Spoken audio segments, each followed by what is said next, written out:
د نیمګړې مینې د ناول دویمه برخه.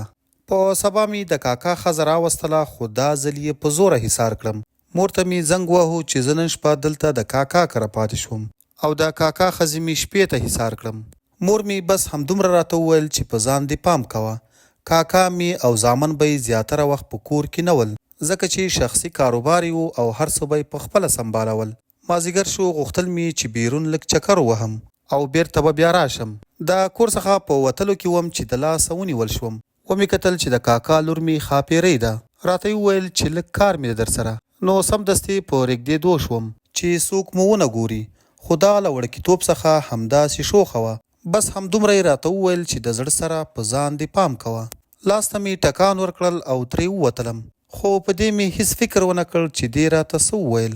د شپې لږ ناوخته راغلم. د کاکا زامن مې کاکا مې ټول سره یو ځای شول او یو ځای مو ډوډۍ وخوړله. وارخطا هم وم او زړه مې هم ډېر تنګ شوی و. زړه مې غوښتل چې بیرته خپل ځای ته ولاړ شم، خو پوهېدم چې په دې وخت کې د تګ لپاره غټه بهانه پکار ده. نو له ما سره هم د تلو لپاره کومه بهانه نه وه، خو پاتې شوم. سهار وختي د خپل کور په طرف روان شوم. ډېر وخت وروسته یوه ورځ په کور کې ناست وم، مطالعه مې کوله چې میسج راغی. خو زما عادت نه و چې سمدستي میسج وګورم، ځکه په دغه ورځو کې به عموما د دستګاه یا کمپنۍ میسجونه ډېر راتلل. نو ما په همدې خاطر نه کتل، خو په دې ورځو کې نسبتا نورو وختونو ته ډېر میسجونه راتلل. خو بیا هم په کیسه کې نه وم، نه مې کتل. څو هفتې وروسته د شپې ناوخته راته په ناپېژانده نمبر زنګ راغی. هلو، سلام علیکم. څوک خبرې کوې؟ چا خبرې نه کولې، خو موبایل قطع شو. دوباره زنګ راغی، بیا هم هماغه ناپېژانده نمبر و. همداسې بیا هم څوک ونه غږېدو. سمدستي په همغه نمبر میسج راغی چې وکې مې کړ، ګورم چې د 100 څخه زیات میسجونه په همدې نمبر راغلي. په دغو کې ډېر میسجونه د احوال پرسي ول، خو ټول همداسې ناجوابه پاتې شوي وو. خو دا نوی میسج چې مې ولیدو پکې لیکلي ول: ای زما ژونده، زما د زړه سره، په ځان دې پام کوه. موبایل مې له لاسه ولوېدل او وارخطا شوم او په دې فکر کې شوم چې زما د موبایل شمارۍ له کومه پیدا کړي. همداسې مې د تیر په شان بیا ناځوابه پرېښوده.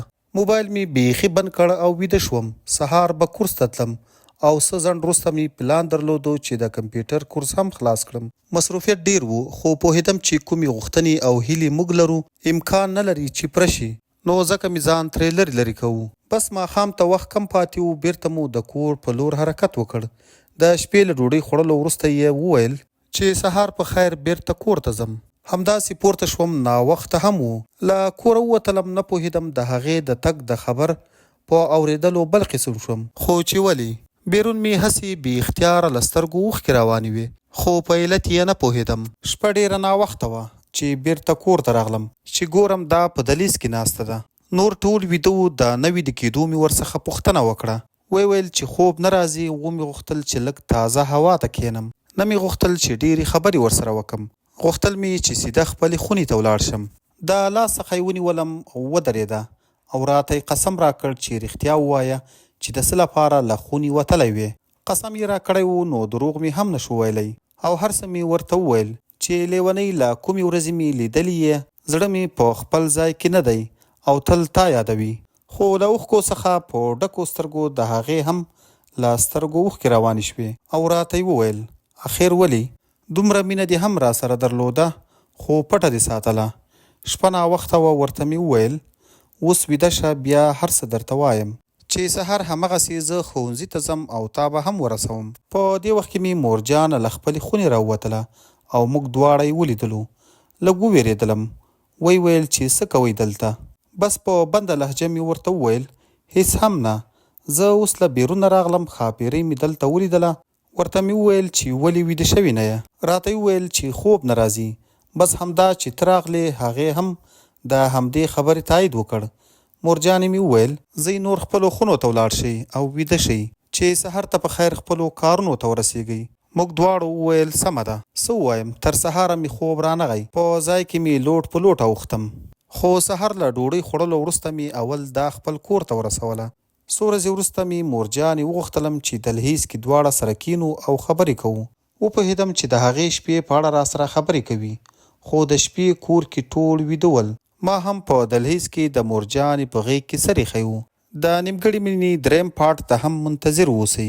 که غواړئ چې د نیمګړې مینې دریم پارټ هم له تاسو سره شریک کړو نو په کمنټ کې را سره خپل نظر خامخا شریک کړئ. دا دریم پارټ د اورېدلو لپاره ویډیو لایک او زموږ چینل د سره ضرور سبسکرایب کړئ.